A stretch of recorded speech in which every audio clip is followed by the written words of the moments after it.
Hello everybody, this is VG Time back again with another deck profile.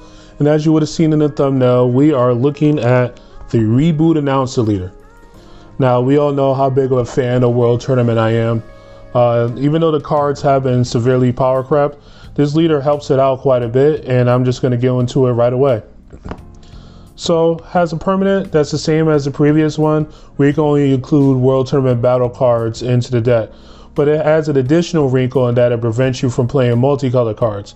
So they don't want you playing powerful multicolor extra cards in the deck because the deck is kind of rainbow by nature.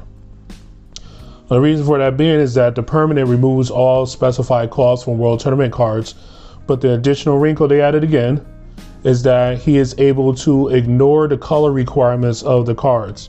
So the previous announcer was really strong, but the problem was there was a lot of cards you just couldn't play with it.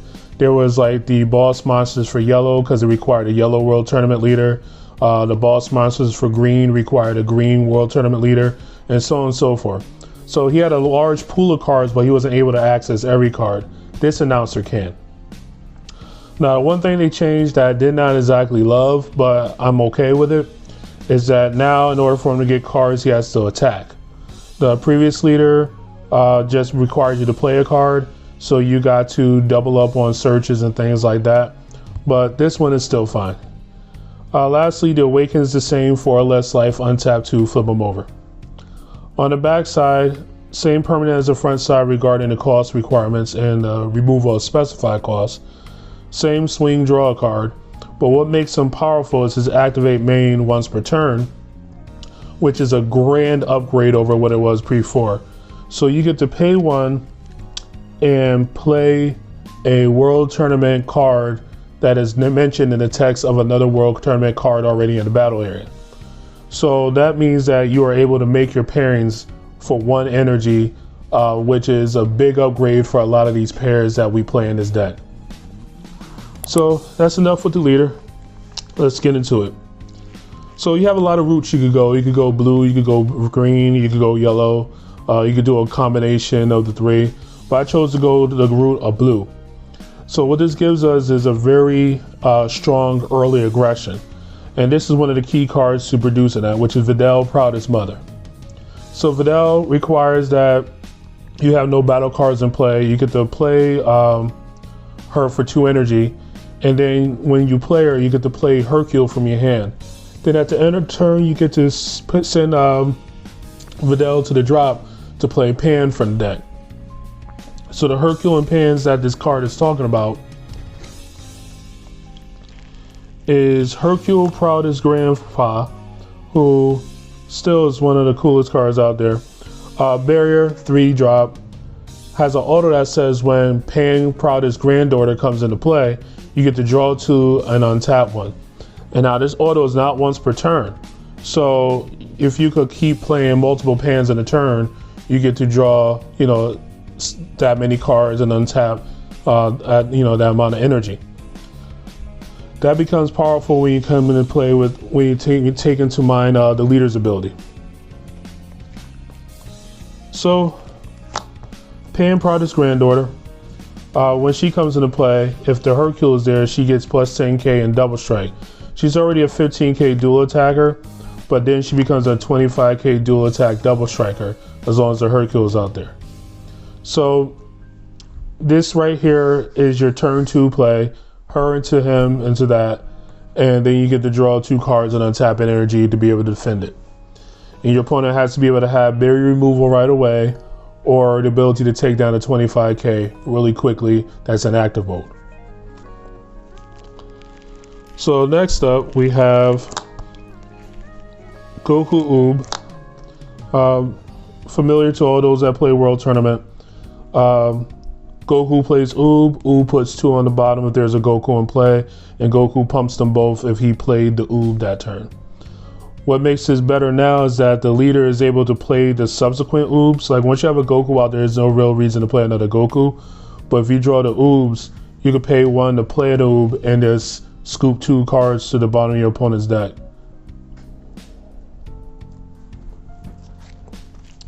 This next combo I like a lot because of consistency. So we played 4 copies of Vegeta Jr. and 2 copies of Son Goku Jr. So Vegeta Jr. is a consistency card. You get to take them from your hand, put them at the bottom of the deck, and draw a card. And that's not once per turn. So if you have multiple in your hand, you can just keep cycling them to the bottom of your deck and draw a card. And the reason why him going to the bottom of the deck is important is because of Goku Jr. So Goku Jr. comes out, he checks the bottom card of your deck, and if it's Vegeta Jr., he puts it into play. And then they each get to attack twice because of the skills on the card. So Goku swings 19 double strike, and Vegeta swings 19 critical. Goku can restand Vegeta, and then Vegeta's auto restands Goku. Both of those are once per turn abilities, so you can't just keep swinging and untapping them, because that'll be pretty ridiculous. But again, we're talking about a situation where you could possibly double up on these guys if you have announcer, right? So that you could pay for to play this guy, bring this guy out, have an extra one in hand, put it at the bottom, and if you have a second one, you can awaken, pay 1, and make a whole new pair, and then your opponent has to worry about all those 8 attacks from that 5 energy. Awakening Talent Pan, your Self Awakener. You're not that much of in a hurry to awaken, but sometimes people try to stop you at 5. This will help you get through that. Announcers, we're playing 2 and 2. Top 7 Searcher, negate that also happens to draw 2 if you play it on your turn in the right circumstances.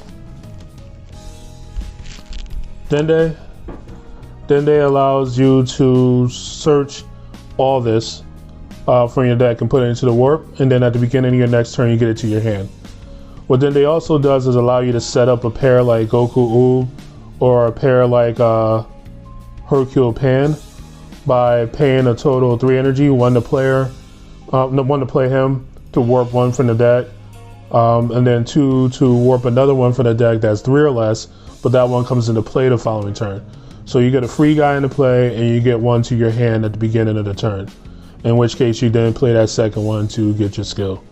So sometimes what I like to do, the Goku Oob is the obvious one, but to make a second Hercule, and then get a Pan to hand, use the leader skill, and then play the Pan, and then you get to draw 4 cards and untap 2 on that turn. For super combo, I'm running the green one. There's side deck things going on. There's the reason why I run the green one. You can also run the yellow one. You can run the blue one, the red one, whatever you want to do, because the World Tournament super combos are generic. 1 copy of Hidden Power E Supreme Kai. Kind of goes without saying, need to get some double strike every once in a while. Son Goku Oob Seeds of the Future. This is your ultimate. This is the only one that's really available to you besides the negative energy Dragon Balls, but you don't really want to lose your field presence. So here we go. The main strength behind running blue, besides this combination, which is pretty strong, is that we gain access easier to Senzu Bean, and Bean is really, just good in general. 4 Power Bursts. This is your Sparking Negate. You get the negate and get back a 1-drop, so you get to get back another negate, or you can get back a searcher, or if you don't even need a search, you just want raw draw, you can get back this guy, and then the following turn play him and draw 2 if you have the board presence. And then lastly, Max Power Kamehameha. This is to help you deal with, it's like a meta call, right? This is a flex spot. So right now, people are playing cards way over the size of what their energy is. So I play this, and then it also is a negate and a pinch. So this is the draft that I have right now. This is what I will be playing on Thursday. So those of y'all that join me on a live stream, thank you. And those of y'all that haven't yet, just tune in here on Thursdays at about 7:00 p.m. Eastern time. And you'll see me participate in the Bad Beat Circuit, which I'll have a link for down below, which you can participate in yourself if you want to. So that's it for the deck. A very fun deck. Obviously it has some weaknesses because again, some of these cards have been power crept, but I'll try my best to bring it home again. This is VG Time, signing out.